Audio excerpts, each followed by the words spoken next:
భవన్ సాక్షిగా కాంగ్రెస్ పార్టీలో విభేదాలు బయటపడ్డాయి. మాజీ మంత్రి జహీరాబాద్ ఇన్ఛార్జ్ చంద్రశేఖర్పై కాంగ్రెస్ నేతలు బగ్గుమన్నారు. చంద్రశేఖర్ పార్టీకి ఇబ్బందులు తీసుకొస్తున్నాడని గాంధీ భవన్ మెట్లపై నిరసన తెలిపారు. చంద్రశేఖర్కు వ్యతిరేకంగా కాంగ్రెస్ నేతలు పెద్ద ఎత్తున నినాదాలు చేశారు. చంద్రశేఖర్ను వెంటనే జహీరాబాద్ ఇన్ఛార్జ్ బాధ్యతల నుంచి తప్పించాలని డిమాండ్ చేశారు.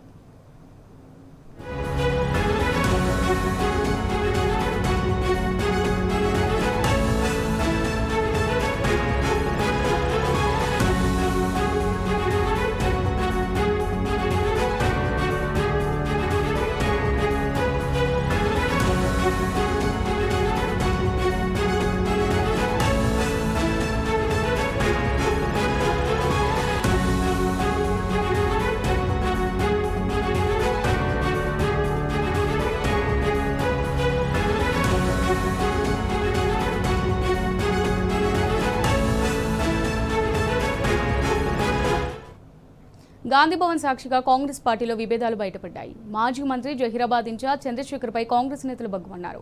చంద్రశేఖర్ పార్టీకి ఇబ్బందులు తీసుకొస్తున్నాడని గాంధీ భవన్ మెట్లపై నిరసన తెలిపారు.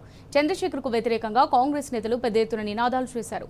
చంద్రశేఖర్ను వెంటనే జహీరాబాద్ ఇన్ఛార్జ్ బాధ్యతల నుంచి తప్పించాలని డిమాండ్ చేశారు.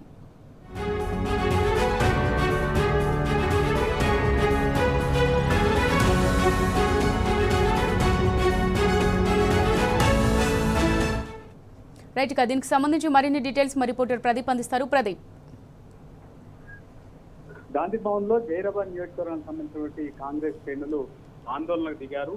ఆ నియోజకవర్గ ఇన్ఛార్జ్ గా వ్యవహరిస్తున్నటువంటి మాజీ మంత్రి చంద్రశేఖర్ ను నియోజకవర్గ ఇన్ఛార్జ్ బాధ్యతలు తప్పించాలని చెప్పి వారైతే డిమాండ్ చేశారు. ప్రధానంగా అసెంబ్లీ ఎన్నికల్లో ఆయన జహీరాబాద్ నియోజకవర్గం నుంచి పోటీ చేసి ఓటమి పాలయ్యారు.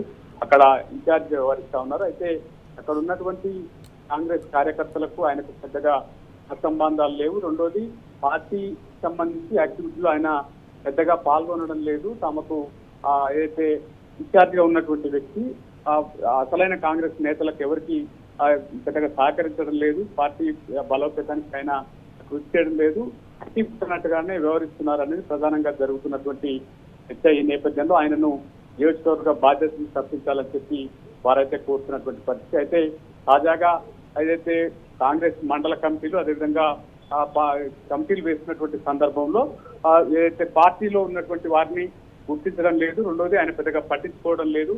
మండల కమిటీలు, గ్రామ కమిటీల్లో అసలైన వారికి ఇవ్వాలని చెప్పి వారైతే కోరుతున్నటువంటి పరిస్థితి మనం చూస్తా ఉన్నాం. అక్కడ ఎంపీగా ఉన్నటువంటి సురేష్ శెట్కారు సైతం అక్కడ నియోజకవర్గంలో ఉన్నటువంటి సమస్యలను, కార్యకర్తల అభిప్రాయాలను తెలుసుకున్నారు. పార్టీ హైకమాండ్ దృష్టికి అయితే ఆయన తీసుకొచ్చారని చెప్పి చెప్తున్నటువంటి నేపథ్యంలో నియోజకవర్గ ఇన్ఛార్జిగా చంద్రశేఖర్ అయితే తప్పించి మరొకరికి ఇవ్వాలని చెప్పి వారైతే కోరుతా ఉన్నారు. ఈ పెద్ద ఎత్తున గాంధీ భవన్ వద్ద ఆందోళన అయితే చేసినటువంటి పరిస్థితి మనం చూస్తా ఉన్నాం. మొత్తానికైతే నియోజకవర్గ ఇన్ఛార్జ్ గా చంద్రశేఖర్ తప్పించి మరొకరికి అవకాశం ఇస్తారా, లేక అదే రకమైనటువంటి పరిస్థితిని కొనసాగిస్తారా? ఒకవేళ చంద్రశేఖర్ ను కంటిన్యూ చేస్తే జహీరాబాద్ నియోజకవర్గ క్యాడర్ ఏ రకంగా స్పందిస్తుందనే చూడాల్సినటువంటి పరిస్థితి నెలకొంది.